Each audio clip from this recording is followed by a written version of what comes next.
好，那我们就开始吧。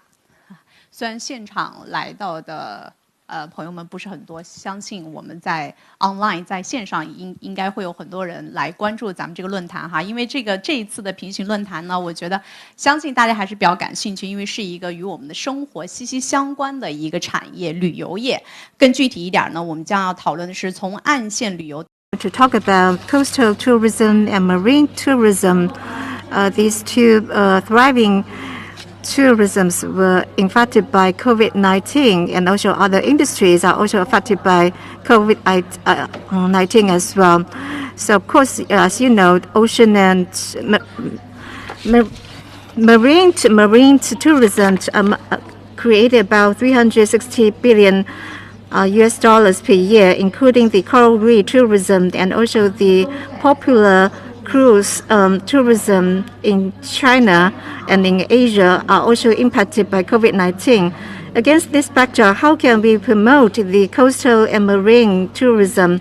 That is one focus of the people in this industry. So in this parallel session, we are going to talk about a few topics.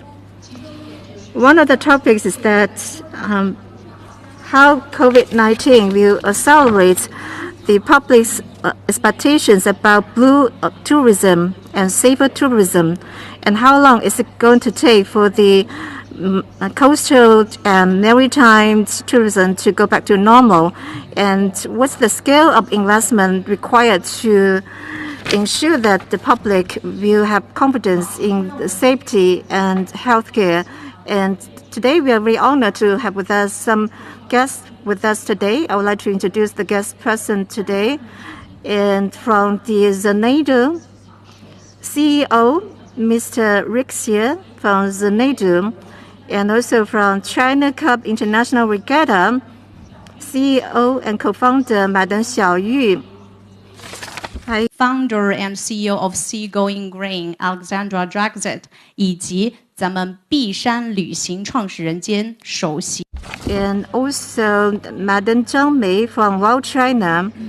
The last two guests will join us through online channel and participate in the discussions. Goes to Aleksandra. Ali. So as a founder of a tourism consultancy company, you've provided services and helps to many. And this year, as you know, the COVID-19 pandemic has brought negative impacts on various industries, including the coastal tourism. So how would you evaluate the side effects of the industry, and what do you think the coastal tourism will look like in this new normal? And finally, any tips for the reopening of the tourism, and what could this mean for China's coastal and ocean tourism? Ali, please. 首先我们接入的是场外的第一位嘉宾哈。We have the first guest online, Aleksandra.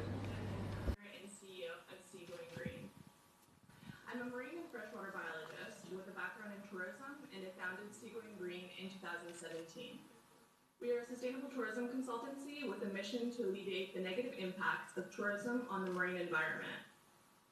And now, I want you to imagine diving in the Great Barrier Reef, but without the reef. Unfortunately, this is a global trend we are seeing, as over 75% of the world's coral reefs are projected to die by 2050. And as the reefs are declining, the tourism industry is only booming, and it was actually set to reach 1.8 billion international tourism arrivals by 2030. And then COVID hit.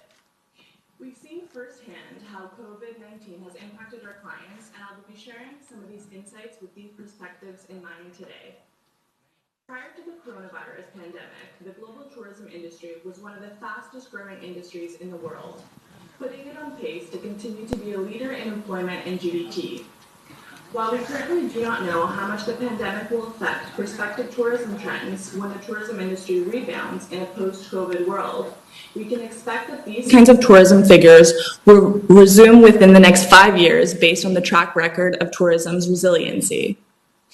Since the blue economy is expected to account for 15% of Chinese GDP by 2035, up from the current 10%, investments in the blue economy and marine tourism will only increase growth and development perspectives. I'll get into this a little bit later into my remarks. Today, I want to dive into two pressing questions that the entire marine tourism industry is having. One is how long until we're back to business as usual, and what will tourism look like in the new normal? And two, will the pandemic generate a shift towards small-scale ocean and coastal tourism? First, we need to define recovery. COVID-19 brought the entire tourism industry to a halt, which of course economically has had huge consequences for GDP and other growth figures around the world. The timeline for economic recovery as of right now is unknown, and on a global scale will probably happen unevenly, as some lesser hit destinations will be able to recover in a more resilient way than those who are battling second waves. In 2019, the global tourism industry had an unprecedented number of tourism arrivals, 1.5 billion, according to the UNWTO. Pre-COVID, 2020 was set to continue on trend to outpace this figure, but as a result, arrivals decreased by 60 to 80%. We won't know the full scale until the end of the year, but estimates expect massive impacts on GDP and growth patterns around the world. Marine conservation also faces huge setbacks as the monetary contributions from tourists have been cut. For example, in the Philippines, at the Tubataha Reefs National Park, tourism revenues make up over half of the conservation budget needed to protect large remote areas from being harmed by actions like illegal fishing. This can be seen all around the world. These are direct negative impacts coming from the lack of tourism in parallel with the related dependencies. Let's think about recovery in terms of positive effects it has had on our environment. Even just weeks after tourism stopped, we also saw drastic changes. Smoggy skies became clear in some of the most polluted areas on Earth. Water quality improved in city canals, and marine and terrestrial species returned to areas to breed, which have previously been affected by over-tourism. Endangered species such as leatherback sea turtles have also benefited from COVID-19 restrictions that kept humans and harmful waste off beaches. And as industries slowed due to the restrictions, the air quality in many countries also improved significantly. In China, for example, a huge reduction of airborne particles of 10.8% was witnessed between the months of January and July. This is good news because it is possible to have economic recovery and biodiversity recovery at the same time. But for this to happen, both need to have the same level of priority. This is where sustainable tourism can be the solution. I believe strongly that a destination ultimately loses its profitability when it loses its beauty. The two are incredibly intertwined, especially if a destination's tourism offerings revolve around the marine environment. We've seen what happens to destinations that have prioritized economic gains over the environmental health. Let's look at the case of Maya Bay in Thailand. In 2018, the Thai government closed Maya Bay and its surrounding area to tourism due to massive amounts of pollution that devastated the coastline, leaving the biodiversity damaged. Luckily, this was caught in time to give biodiversity and species the possibility to regenerate. This is the good news, but unfortunately, it will not be able to reopen until at least 2021. The silver lining is that now, at the cost of its ruin, a new sustainable tourism plan will be put in place. And on another level, what about the locals that have lost their jobs or have been forced to relocate from their homes to look for new work? An estimated 20,000 people faced unemployment after the Maya Beach closing. And this is one of Thailand's biggest attractions. And to go from a destination to go from 100 to 0 so quickly does have consequences for an economy so intertwined with the tourism industry. This is our wake-up call to strike a balance to keep marine destinations beautiful while ensuring that the local job market is still benefiting. We need to think beyond short-term gains. The fast benefits of rising tourism figures may bring in more money in the short term, but if the destination is no longer thriving because of it, then it isn't an efficient or sustainable tourism practice. It's not just Maya Beach, it's a trend that unfortunately we're seeing all over the world. And you may have also heard of the similar case in Boracay, the Philippines, where President Duterte called it a cesspool. This cesspool had previously been named one of the world's most beautiful islands by prestigious travel magazines. And then what happened? An overloaded waste management system could no longer bear the brunt of the carrying capacity on the island. And to keep operations as usual and to accommodate that influx of tourists, businesses pumped sewage into the waters. Out of 150 inspected businesses on the island, only 25 were connected to a proper sewage line. Boracay became a victim of its own success in exchange for more tourists and short-term profits. They sacrificed the environment, which cost them over 6 months of tourism as it shut down and rehabilitated, with over 40,000 jobs lost, not to mention $1 billion in profits. While Maya Beach remains closed for the time being, Boracay has reopened, but to a new type of tourist. The once infamous party spots are now quiet and beaches are more peaceful than crowded, and this is how it will remain thanks to regulations put in place by the Filipino government to ban beach parties and the attractions that appeal to party-crazy backpackers. This new face of sustainability has brought new life to the island and really shown what sustainability can bring to a destination, especially if it's integrated into practices as opposed to having them shut down. In both cases, forced closures motivated a new way forward, which will not only be more sustainable, but also more resilient, taking the communities and biodiversity into account. Knowing the capabilities and carrying capacities of a destination is the most important starting point to avoid issues stemming from over-tourism. In the same way, for recovery, I think it's important to take this time as a reset and chance to think about how our interactions with the marine environment can be improved and managed so that we can ensure environmental sustainability and economic profitability in the long term. It is important that we reopen tourism in a way that moves away from the pre-COVID phenomenon of over-tourism. This shift will be a key in strategizing the way forward for tourism's most popular marine destinations to reopen sustainably and with the appropriate carrying capacity in mind. Unsustainable interactions leading to plastic pollution, global warming, overfishing, and other biodiversity damage, while difficult to tackle, are solvable if we begin to think about our priorities in the future and take action through policies and practices. With sustainability, we can have holistic recovery once tourism is able to open up again, which will speed up the recovery time. Now I want to move on to my next question. Will the pandemic generate a shift towards small-scale ocean and coastal tourism? As a result of COVID-19, there will definitely be a shift towards more smaller marine tourism. Smaller river cruises have already been able to bounce back and open with measures in place, making them more resilient than, say, big cruise operators, the image of which has suffered after being branded the face of the pandemic. When tourists think of large cruise operators, the image of being stranded at sea, unable to dock, and being confined in small cabins in quarantine likely comes to mind. This will certainly be reflected in consumer preferences to choose smaller tourism operators. It is unknown how long the reputation for the large cruise operators will take to rebound. Estimates say that it won't be until 2021, but it can also be longer. In the meantime, smaller and more local offerings with smaller carrying capacities may appeal to tourists.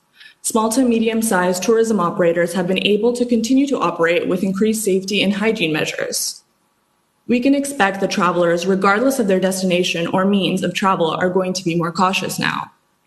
Travel is second nature to many of us, but those that are from the older generations, the biggest tourism spenders, are going to take their time and need proof that traveling will be as safe as possible before they book any tickets. This can be done via health and certifications for staff and crew. Within the marine tourism industry, luxury marine tourism in general is set to pivot more towards domestic tourism and will aim to expand in luxury cruise markets, like China, for example, where domestic tourism is booming, playing onto the potential for its growth and to stimulate the sector. China's infrastructural development has targeted building port and terminal infrastructure to increase the capacity for marine and coastal tourism in Shenzhen. This will accommodate larger fleets and more frequent stops in Shenzhen. Due to its coastal location, proximity to other large cities, and goal of becoming a global marine center, Shenzhen is positioned as an ideal hub for sustainable coastal tourism. This will increase GDP, create jobs, improve the city's international recognition and image, and increase further infrastructure development, especially if environmental management is used to mitigate any adverse effects like water and waste pollution and potential impacts on biodiversity from the very beginning. The increasing demand for sustainability has already begun to put pressures on many industries worldwide, including the travel sector, to begin making changes. For example, the cruise tourism is finally coming to terms with its environmental footprint and going towards offsetting.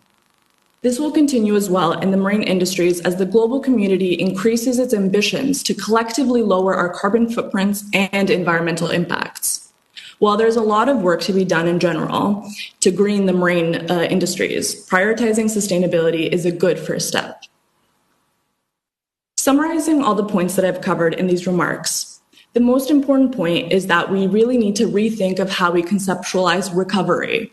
Finding balance between the economic and environmental impacts while in the recovery process will not only make your marine tourism industry more resilient, but also ensure that your entire tourism industry is on the right track for sustainability and growth. It can't be denied that we are definitely facing some sustainability setbacks, with budgets being cut and more use of single-use plastics and other items. Although this can be countered with a simple change in mindset. Simply thinking about long-term solutions, 5, 10, 20-year destination plans, over quick wins will put you on the right track. Prioritization of the marine environment must be at the forefront of development plans as Shenzhen continues to expand its port capacity, for example. Even in COVID times, tourism will keep finding ways to thrive, and when marine tourism offerings can adapt for increased health and sustainability outcomes, their chances for success will rise. For now, as a result of the adaptability, it can be expected that smaller scale tourism offerings will be the first to rebound and thrive. If sustainability can be worked into the operations and destination management planning from the beginning, then your starting point for developing your marine tourism offerings will already position you for quicker recovery and growth. Thank you so much for letting me share my remarks with you, and I'm looking forward to joining you for the panel right now. Thanks, Ali. We'll go back to you in just minutes for the open discussion. 非常感谢 Ali 跟我们分享。 Thank you, Alex. Thank you for sharing your thoughts with us on the sustainability. You have mentioned the concept. You also shared the 2 cases in Indonesia, in the Philippines, in Thailand, and you talk about the environmental protection. This is a pressing an urgent issue for us to tackle. Now I would like to turn on to the offline venue. I would like to give the floor to the speakers on the venue to share their thoughts. So before you start, please briefly introduce Zanadu, the company's situation. Thank you. Thank you for giving me this chance to introduce our company. I would like to introduce it in 2 minutes. In 2012, we can see that the data has shown that China has become the biggest market for luxury cars or houses. According to the estimates, in tourism industry, we may also have the demand for upgrading of tourism. According to my understanding, in 2012 or 2013, we may not have the market for luxury products. And then we have seen the opportunities.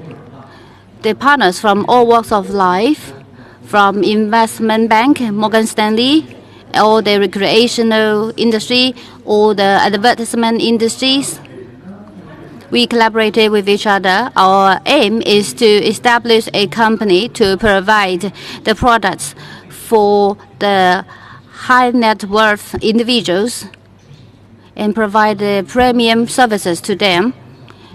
We would like to collaborate with other companies, but in the same time, we also want to highlight our features. So we established this company, Zanadu. I'm not sure whether you are the fans of our company. Every day, we have more than 1 million fans, which will access to our public account to get the information about the updated information in the global tourism market. A lot of people may ask me that your company's name is very special. And actually, it comes from the Indian language. It means the dream homeland. I have great interest in your public account.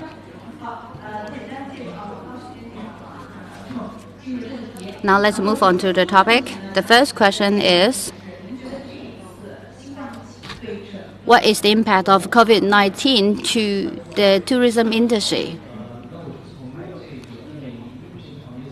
Because I am one of the practitioners in this industry, in my view, COVID-19 has given a heavy blow to cruisers, to hotels, to tourism industries like travel agencies, etc. So it has blown a lot of sectors. So 2020 is a trying year for all of us, and it has devastated many industries. For example, the cash flow has been blown, and moreover, the receivables may also be exposed to risks, and we may also receive a lot of complaints from the tourists, which will also increase the cost of the operation of the companies. So you have mentioned the practical problems encountered all the industries. So in order to restore to the pre-pandemic level, how long will it take in your prediction? And under the influence of pandemic, so what's your expectation about the future changes? We think that the pandemic, including the blue tourism impact, may persist to the first half of 2022, and the recovery may just start from domestic tourism followed by the international tourism. According to the updated data, we can see that in the Golden Week, Hainan, Sanya has witnessed rapid growth. As for the outbound tourism, we can see that the island destinations like Thailand, Malaysia, Indonesia, the Philippines, Maldives may see the rapid growth or recovery first, while the destinations of the with uncertainties may locate in the inbound tourist. And this pandemic also forced the companies to make some changes. For example, for the enterprises that may include a lot of closures, they need to make a big investment to upgrade their infrastructure. For example, they may cover the measures to improve the healthcare issue, the monitoring, to cope with the public emergency events, including the insurance claim solutions, because COVID-19 has given us the unprecedented changes in the past decades, the biggest one. Therefore, we need to release new products, and we also need to move on to a new model, the smart tourism model. And I have also got a group of data within my hand. According to the latest data in the past Golden Week, China has received 637 million visits in only 8 days. And also in the Labor Day, the transportation, in the train station, they also received a lot of arrivals. So you can see, we have seen the recovery, even though quite slow. So what do you think about China's domestic tourism, especially the marine tourism? What is the trend in your view? So just now you have mentioned the significant data and figures. I will just respond to this question also using your data. We know that China also covers a very long coastline, while a lot of people do not live in the coastal cities. Therefore, a lot of people prefer to travel to the coastal areas. They have the expectation of the coastal cities, and I also find something interesting in my practice. That is, the residents from the inland provinces and cities, they have great interest in the coastal tourism. Because of the advancement of the society, more people have been exposed to the pressure psychologically or physically. They would like to relax themselves and refresh themselves during the holiday. Therefore, they have great interest in tourism, especially the coastal tourism. The islands or the coastal cities have its charm.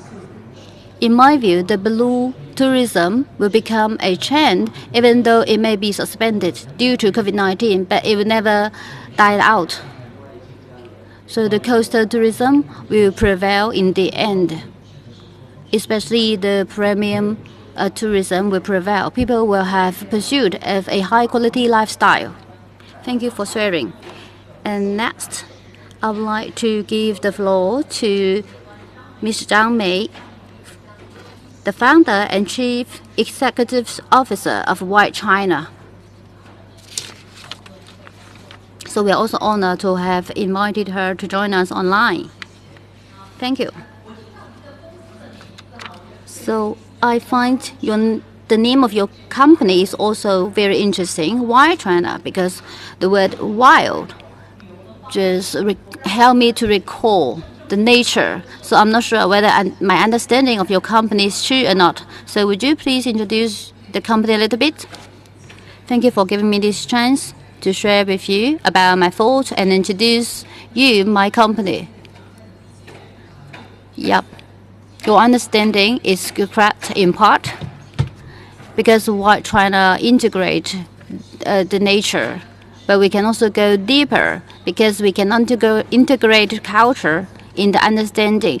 When you travel, we also understand culture. You also have the close connection and contact with the local residents. So this year marks the 20th anniversary of our company. I've never imagined that we are going to mark this anniversary in this backdrop or landscape. This is the first product in the northwestern part of Yunnan province. So you can see the Zhang area who believe in Catholic regions. We walk from one side to the other. Let's look at the next PPT. So it's a guy that we found in a small village, and he is all smiling, and he's good at taking care of people, and he help us settle, and also help us with cooking and food, and he can also share with us some of the local customs and practices. So now we have small groups such as 7 to 8 people for a group. 4 days later, we arrive at a different place. Next slide. We arrived at this place, this small town called Qizhong. So such traveling is actually one of the products that we provide. We can provide custom-made travel tour to our customers.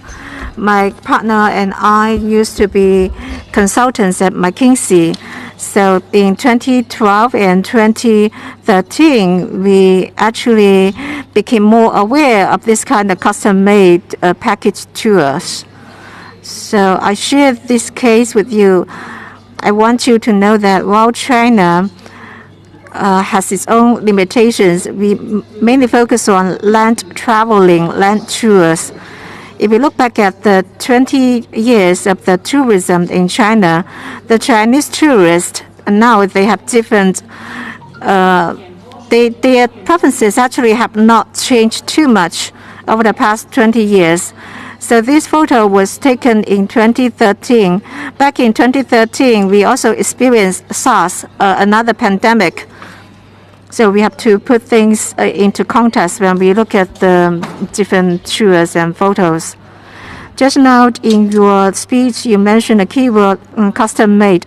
You also talked about the fact that WildChina mainly focused on land tours.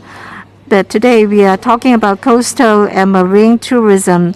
So as to the development of coastal and marine tourism, do you think that the target audience and the target customers can they be the same or similar or different from the tourists for land tours? And what kind of measures we can adopt to ensure that we enjoy better development in the marine tourism sector? Please go back to 2 slides. Actually, I prepared some photos to share with you. Now let's look at the photos on the slide. And please go back a few slides. And you should go further. So you should turn back a few slides. And a few more slides back. I would like to tell you that one more slide back. I would like to say that marine tourism is quite similar to land tourism. So there are 2 big groups of customers. People who were born in the 1980s were the main source of customers. Okay, that is a photo of my father. And after the COVID-19 ended, my father, who is 70 years old, he has traveled for about 6 times because he has a lot of free time because he's retired, and he also has money at his disposal. So he also wants to lead a life that enables him to communicate with each other. So customers like my father, if they feel things are safe enough, they will go back to traveling like before. The second photo is about the upgrading of the industry. People who were born in the 1980s, they think that traveling is something that they need to have. So traveling is their second nature. So if you don't allow those young people to travel, they feel uncomfortable. So they can make the decision about whether to travel or not. So OTA has some statistics about some online booking. 80% of the bookings came from people who were born in 1980s and 1990s. And those people who were born in the 1980s, they believe on social media such as Little Red Book and TikTok, Chinese version of TikTok. So they are also very sensitive to different kind of information. I think this customer base is very promising. They are different from the older generation, but they have tremendous potential. I need to identify the correct slide. Can you go back? Or can you... Well, the slide shows growth line in tourism. Is it the slide you want? Is it the correct slide you want? Okay, thank you. We looked at some data in the past 11 years, and then the land tourism increased by about 1.5%. But however, the marine tourism enjoyed double-digit growth, so more than 10% growth rate. I believe that post-COVID-19 and coastal tourism will prosper. I would like to talk about one concept, the coastal tourism in China. Right, I talked about land travel. It is because that they share some similarities. In the past, we have made in China brands and companies, but now we have a lot of upgrading in the industry. Can you turn back the slide? Made in China brand. Regrettably, people do not have a good impression of the Made in China brand. They think that Made in China products are not innovative enough. Prices are low, experience not good. And I think this is a thing of the past. If you look at the coastal tours, people who were born in the 1980s, they have brought about some development opportunities and development trends. If you look at Sanya Island, there's a hotel called Rosewood Hotel, which is a beautiful hotel. There are some smaller scale cruises that enable you to have in-depth exploration and adventure. There are more and more such tours. So I went on the tour to Chile, and then from Chile we went to Argentina. We were on a cruise, and it was a small cruise, but Chinese people like such smaller cruise and travel more and more. So people want to escape from the busy road, and it was a small island in Greenland. And I think in the neighborhood, in the outskirts of Shenzhen, there are a lot of opportunities for travel as well. So when customers arrive at places like this, especially people who were born in the 1980s, they want to talk to local people, local fishermen, and the local fishermen show them how to fish, and they treasure such experience. So these are the last slides we have. There are smaller scale adventure tour in South Africa. It is called I Am Water. These kind of tours do not have negative impacts on the environment. You can go on a small fishing boat, and then you can dive into the ocean and be up and close with the marine creature under the sea. So this kind of tours can fulfill the curiosity of the young people. Some cases about the coastline tourism, we can see that China has a long coastlines.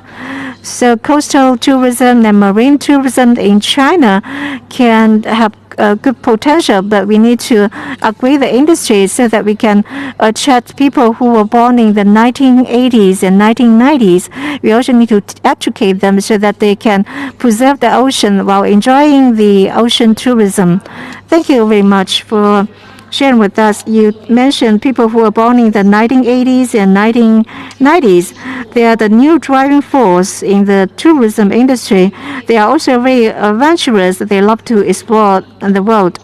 And I believe that people who were born in the 80s and 90s will be the main driving force for the tourism industry. Now we have better economy, better living standards, and so there's a stronger demand for custom-made or in-depth tours. So people are no longer satisfied with just taking some photos on some quick tours.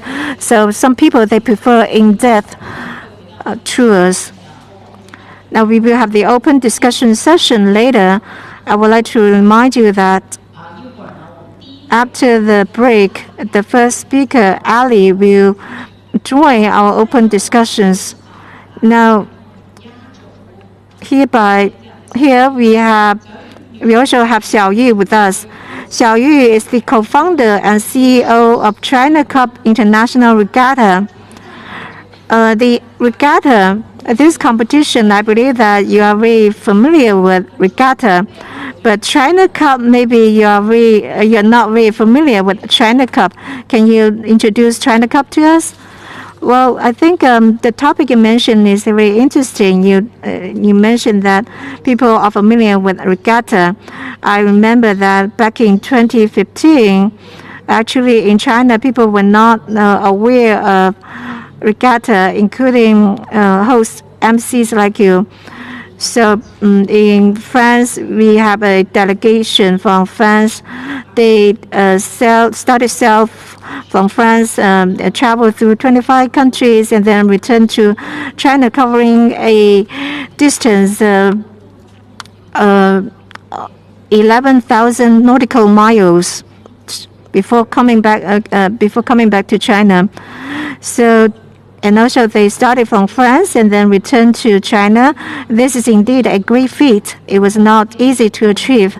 So over the course of the tour in America, Europe, and New Zealand, in these countries, sailing is actually part of their traditions. So nowadays, people in China, they have some misconceptions about sailing or regatta. They think that this is a luxury sport. But if you look at some European countries, American countries, it's not uncommon for you to see the whole family traveling on the sailboats, and also retired couples. They will also go on ocean-going cruise or sailing. So we have been thinking why in China we are still we do not see a similar blue economy, blue sailing industry. So that is why we created the China Cup International Regatta. We hope that we can have a platform to connect with international regatta lovers. We also want this competition to become a platform to nurture lovers of regatta and the sailing sports. So this can be a way to showcase our strength and our lifestyle. So, as you know, the American Cup is a world-renowned competition. Just like Formula One, it was one of the 4 top competitions in the world, and so the American Cup is very representative. It reflects a country's economic prowess and strength as well. Back in 2007, we created the China Cup International Regatta. 14 years have gone by, so we can say that we have witnessed the regatta development in China. So in China, we have managed to nurture 2 generations of lovers of regatta, and also we further promote the water sports and the industry chain. Back in 2000, maybe there was only one yacht club, but nowadays there are more than 100 yacht clubs. And now the Chinese competition has become the largest in Asia. In November, we had participants from more than 20 countries, more than 1,000 contestants to participate in our competitions. We also have competitions designed for younger people or teenagers. So some people may not know the differences between the sailboat or yacht. But nowadays, people gain a deeper understanding of the sports. But however, in China, we are still lagging behind in terms of the awareness of regatta and the sailing sports compared with some Western countries. So one of our missions is to not just to organize a competition for regatta, and also we want to create carnivals in some coastal cities. We hope to increase people's understanding about the marine culture and the marine lifestyle, because we live in Shenzhen, but a majority of the people live in the inland cities or regions. They do not have enough understanding about the coastal lifestyle. For example, if we swim in Dameisha or the Dapeng Bay, we can have a very good chance to enjoy the nature. This is the lifestyle in the coastal cities. But if we travel in other countries, other coastal regions, we may have different opinion, different idea about the planning of the coastline landscape. If we sit in the restaurant or cafe along the coastal area or in a opera, we may enjoy a lot of different activities. We can also experience the annual Marine Carnival. So I think in the past decade, our mission of China Cup is not only to build up the bridges for exchanges, but also boost the residents to have deep thought about the marine culture and marine tourism. So we also have the exhibition in this sector. So we are very pleased that we have also become one of the well-recognized match and contest, and we also attract the media coverage, and we have won the widespread recognition. So from your introduction, I think that you are not only working on the regatta, but also establish a chain covering different sectors. Just now you mentioned that this is not a luxury lifestyle anymore. It will become it will have the public popularity. As for the regatta, in this process, what kind of activities can we adopt to boost the marine tourism or coastal tourism, including how to attract the potential customers. When we chose to work on the regatta, we recognize the great potential and business opportunities in this sector. It is not only a big opportunity for the company, but also for the local economy or even the national economy. In China, we have the strategies based on the land development, but until today we make the proposal for the marine economy and the development on the oceans. These coincide with the development strategy in the Western countries. You can also see the difference of regatta in other contests. For example, the sailing contest, it may connect the shipbuilding and other manufacturing sectors. And we also need to build infrastructure at the port or the wharf.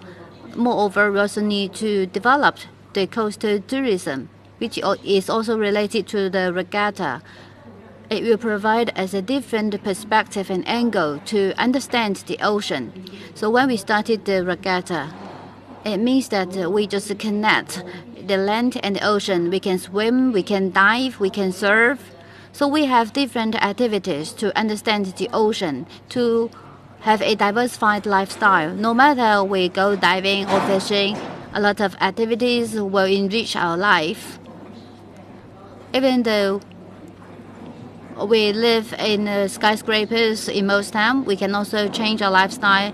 We can go fishing, we can drive a boat. For example, in Hong Kong, the Perth can provide us convenient places to park your boat, your ship, or yacht. So this is very interesting. This kind of lifestyle will also trigger us to a deeper thought. And the technologies may also be included in our thought. Apart from tourism development, we also need to understand how we can explore the ocean, including different types of technologies like AI, like big data, and biomedical methods, so that we can have a holistic deployment of different industries. And as for regatta, I also include its significance in culture promotion. For example, we can see in Germany, in the States, it has a history of more than 100 years because it always design a regatta week in June every year. And the regatta will last for 8 days. About 5,000 players will join the regatta, which will boost it to the local economy with a revenue of 54 million euros. So you can see its value is high every year. And if we calculate the revenue from the related industry, it will be much higher. And also in New Zealand, it also have the significant development in the sailing activities. Every 4 person may own a sailing boat covering different sizes, and the input is also varied. So we can see that in China, we also have a group of people who have this strength to own a sailing boat and carry out similar activities. So you can see the great potential. For example, in Auckland, it also aims to build and join the America's Cup. It has its plan, which also boosted the shipbuilding manufacturing industries. So it has the most advanced technologies to develop the parts on the boat, like masts. And it also built the marine museum and other relevant activities to introduce the articraft in the port or the tourism facilities. So since 2003, he owned the right to host the America's Cup. Since then, it has generated a huge amount of revenue for Auckland. And I also joined America's Cup in Bermuda and Los Angeles. We can see that the global tourists just travel to these two places, generating a huge amount of revenue for the local residents. So 30 million jobs have also been created in this process. And the revenue hit $300 million. So the regatta has not only attracted the tourists but also boosted the local economy. And in the past few years, in the exploration of China Cup, we also have the incubation chain. We also attracted a lot of young people to join us. We have the yacht club so that the young people can join us. We can also raise their interest to experience the regatta, to understand the culture. So we also have a great number of clubs which will provide the training to our young people. And the kids can travel and also have the dialogues with people from around the world. And we also have the big data company and the live stream company. They help us to build the platform to share the knowledge with people. So these type of companies also take its lead in boosting the regatta, and they also provide a support in the training. So you can see we also include the advancement of technology in our development. So with the regatta as the starting point, we have connected different sectors. In the meantime, we boost the tourism, the technology, the economy. In the meantime, we can also help people to experience diversified lifestyle. So just now you started from the America's Cup, then you also include examples in Germany, in Auckland, and its function or significance in boosting the local economies as well as other aspects. So if we turn back to China's Cup, what can it bring to China's economy? Just now I mentioned that previously our deployment of development always focused on land. But now we can make a shift. For example, in Shenzhen, we are going to build ourselves into a global marine center. And we are the pilot, the free trade zone. For example, we need to compare with other Greater Bay Area in London, in Los Angeles, in Francisco. So we also need to understand their strength and our own strength. For example, our strength in the culture. So we need to build the bay culture, the marine culture. We can have a thought in this perspective. For Shenzhen, how can we play our role in the Greater Bay Area and what is our new position? We need to start from this perspective to have the deployment. Therefore, we can have a lot of the culture, the technology, and also the carnivals. We can integrate all these aspects. Shenzhen is now in the development phase. It's quite difficult for us to imagine how we can develop in the long term, but we can also refer to other Greater Bay Area. For example, the Greater Bay Area in San Francisco. Shenzhen may also turn into next Silicon Valley because we have our own strength in hardware and software facilities. We have outstanding companies. The GDP also were one of the top in the world. While San Francisco clustered the educational companies like Stanford University, these famous universities with great strength, which will also offer them support. And other sports will also become a very good career for us. They have the art gallery, the museums. All these sectors have been integrated, and the facilities have attracted a lot of the investors, the titans. Therefore, Shenzhen can refer to them and learn from them. We can add many values in these sectors. And our Shenzhen government also set out a plan. For example, the Marine Expo is a very good platform and carrier. In the future, we can continue to do that. We can just expand our deployment and plan in the coastal tourism, including the cultural element. In the meantime, we can also set up the carnival, just like a canal, marine carnival. So in the future, Shenzhen may also have the marine cultural celebration. For example, we have the marine celebration related to poems, to music, etc. These activities will build a bond with our local residents in Shenzhen. We can also build a platform for the dialogues for exchanges between the local residents and the people across the world.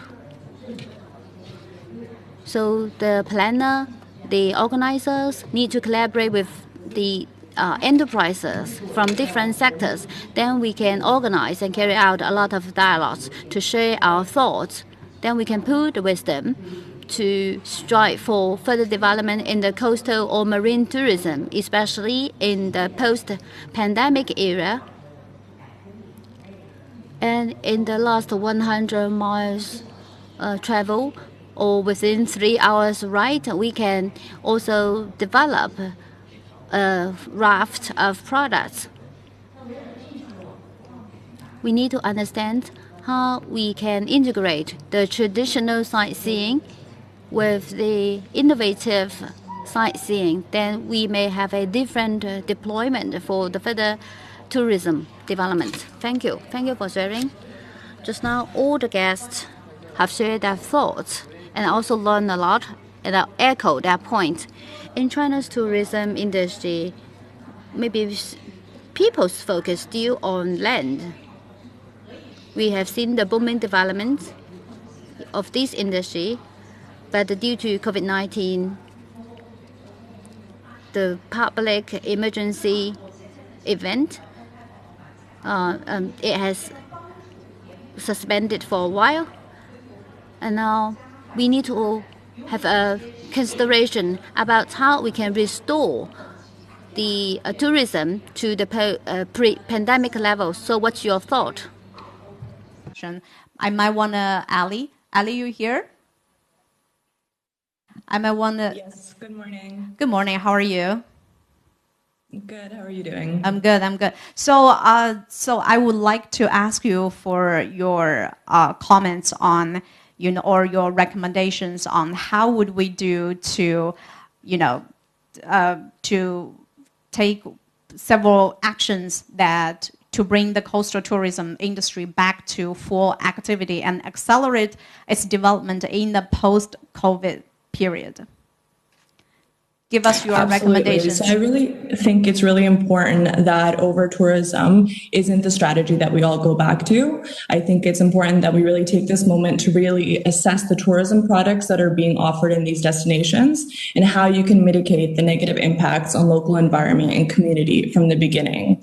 I mean, without a thriving marine environment, there is no coastal tourism. As I really like to say, when a destination loses its beauty, it actually loses its profitability as well. So it's really important to build the tourism plans around this and actually help tourism fund conservation of the marine environment around it. Like the example I mentioned during my remarks in the Philippines, where the national park is actually 50% funded by tourism arrivals.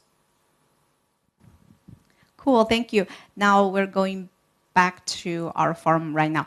那我们下面有请我们的 Now I would like to ask Mr. Rick Xie to make a few comments. What kind of measures can we adopt to revive the tourism sector? Now, because of COVID-19, outbound tourism is limited. But however, domestic tours and short tours are very promising. Marine tourism covers 3 sectors: coastal, offshore tourism. So before COVID-19, in this area, there were some new changes. I would like to mention that we noticed the different types of the marine tourism products have become more diverse. So there's a demand for coastal tour, and people love to see sunshine and ocean. But nowadays, people will have more preferences about subsea exploration. And personally, I love diving as well. And especially people who were born in the 80s and 90s and people who were born after 2000. So if you can organize some ocean sports and diving and submarine adventure. I also love sailing. Starting from last year, I learned to become a sailor, and also fishing on the ocean and surfing and also golf near the ocean. So these products can be further developed. We can tap into the potential of such products. In addition to that, we all know that cruises are a tool for ocean-going tours. Before COVID-19, cruises became one of the main ways to travel outbound within 5 years. It took only 5 years to achieve that. But however, now people are no longer satisfied with traveling to Southeast Asian countries on a cruise. They would like to go to the South Pole and the North Pole, and also South Africa, Alaska, and also some niche markets. Adventure tours are quite popular among some travelers as well. So the cruises in China, maybe we can see whether we can create similar products. There are two cruise company, Crystal used to be an American company, but a few years ago it was acquired by a Hong Kong family. And Silver Sea Cruise is an Italian company. Meanwhile, in China, if you look at the coastal tourism in China, there are more and more wealthy tourists. They want to enjoy tours on luxury cruise, and they also tried sailing as well. You talked about some niche market tours. As to niche market tours, and I think that now there are trends for custom-made tours as well. Customers for this kind of tours may have very specific preferences and higher requirements. So you may already have some existing customers or potential customers born in the 80s and 90s. What kind of measures can you adopt to attract the people to go on a custom-made or niche market tours? And I think COVID-19 will lead to changes in the tourism sector. If you look at the smaller segment, we also see crisis and threats. But however, on the other hand, we will see opportunities as well. Maybe in the future, we still need traveling services. Maybe people will not go on a package tour, but they still need services. Custom-made services are required. So people who work in this industry, you need to realize this kind of challenge. There will be a transformation of customer behaviors. In the past, our business focus was on custom-made tours for elite, for wealthy travelers. Marine tourism and blue tourism accounts for a large portion of our business. We have well-defined targets for our business. So the marine tourists in China, they have higher demand and high requirements for marine tourism products. I would like to give you some examples. For example, you prefer to stay in a better hotel when you travel. Back in 2013, we started to operate our WeChat public accounts. Now, there are also other brands such as Anma and Rosewood, and some niche market hotel brands became more popular. More and more people become loyal customers of Aman. So they call themselves Aman junkie because they love the brand Aman. Okay, I would like to ask Madam Zhang Mei a question. Can you make some suggestions to how to revive the marine tourism and what kind of measures we can adopt? Thank you very much. Just now, I listened to other panelists' comments. I learned a lot from them. I live in San Francisco. I can see the Golden Gate Bridge through my window. I would like to talk about something that is not related to tourism. Shenzhen and China, if we want to strengthen marine tourism, we have to teach children to swim. I agree with you. We need to teach children to swim. My relatives and I went on a tour to Hawaii. We stayed in a hotel near the ocean, and then we walked on the beach. But then, however, because my relatives couldn't swim, and then she left the ocean quite quickly because the older generation seemed to be afraid of the ocean. They don't think of the ocean as being a place to explore adventure. But my child was born in the U.S. They think that swimming is a life skill. If you know how to swim, and then you will be more keen. You'll be keener to learn about the ocean or go on a summer camp near the ocean to be close to shrimps and sea creatures. But some Chinese parents are worried about safety. So that is why we need to teach people, especially children, to swim. Before you can enjoy marine tourism, you need to learn how to master it. You need to learn to swim first. I would like to add some comments. We need to nurture people's habits or awareness or capability to learn about nature, to be close to nature. So that is why I think the land and the sea are connected.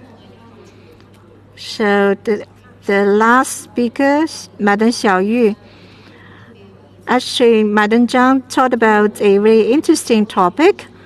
In the past, many parents have questions about sailing, but over the past years, we managed to nurture countless young sailors. Many children can swim now. That we need to change people's awareness, and the parents, they are fearful of ocean because ocean comes with a lot of uncertainties. When exploring the ocean, we need to look at what is the concept of the essence of marine culture. Well, ocean signifies freedom, challenges, and openness and adventure. So we have managed to nurture countless young sailors. Those young sailors, after 1 week of training, they can go on their sail and sail on the ocean. So such education and training is very important. So today we are talking about this topic, how we can accelerate the marine tourism. And I think there are two ways. We need to tell people about people that they have not been to. There are many places to explore, and you can go to the center of the ocean, or go undersea, or go on an island. And then the tourism products need to be more in depth, whether it is a land tour products, or ocean tour products. You need to offer some deeper experience. If you just offer the tourists some opportunity to take some photos on a quick tour, that is not enough for many people. So that is why some in-depth tours become more popular, because the tourist provinces are different now. So if the traveler the tourists are not equipped with some skills such as swimming and also the understanding of the marine culture, maybe they cannot get much about the tour. So that is why we need to work as a bridge. But it's going to take some time to educate and nurture the tourist. I have been to a Japanese island, and the island used to be abandoned. It was heavily polluted by industry, and young people left the island, and there are only old people left on the island. But there's one company that is really dedicated to revive the island. They attracted some artists to come to this island to create. They built a fine art museum. They also created an artistic festival, which is held every 3 years. So this island now is attracting more people. So people go to this island not just to have marine tourism. People also pay attention to art, history, architecture. So this Japanese island created its own IP. If you go to the ocean or go to an island, go to some offshore destination, and I think that this destination needs to have more cultural essence and systems, so we can draw experience from such cases. Speaking of this, I myself is a lover of ocean tours. I have been to Sanya, Hawaii, Mauritius, and Bali Island in Indonesia.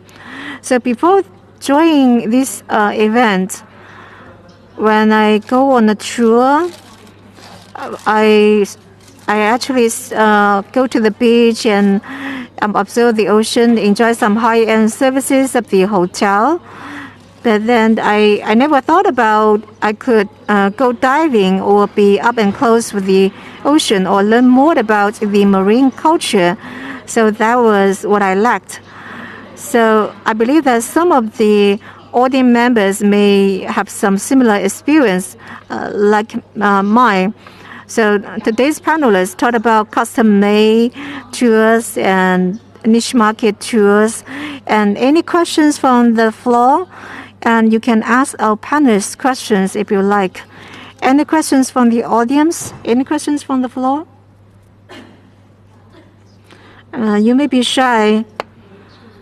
So based on your topics, I would like to share one of the anecdote of myself.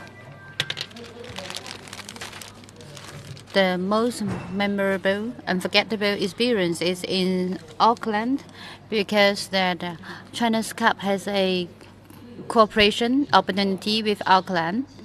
So I just took a ride of the train ship of Auckland's team. I'm not sure if you have seen a movie which mentioned that while the boat is riding quickly, then usually the sailboat speed can never outstrip or exceed that of the wind. But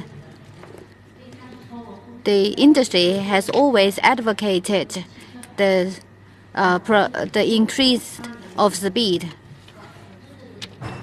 of the sailboat. Then I can feel that I am flying. That's why I said the experience is unforgettable. The other anecdote happened in Canada.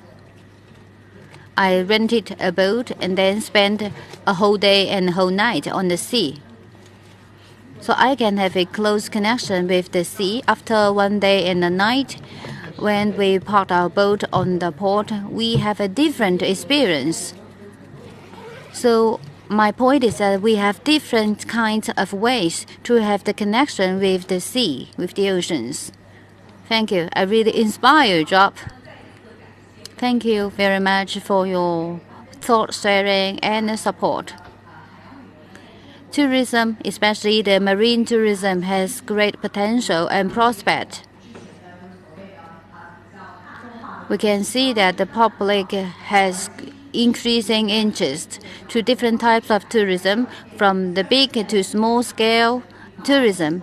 Even though we've been hit by COVID-19, I believe after the pandemic passed, we will see the recovery and people can have more trips. I hope that the practitioners can also cope with the growing demand in the future, including the improvement of infrastructure and boost the high-quality growth of marine tourism. Thank you for your attention and support.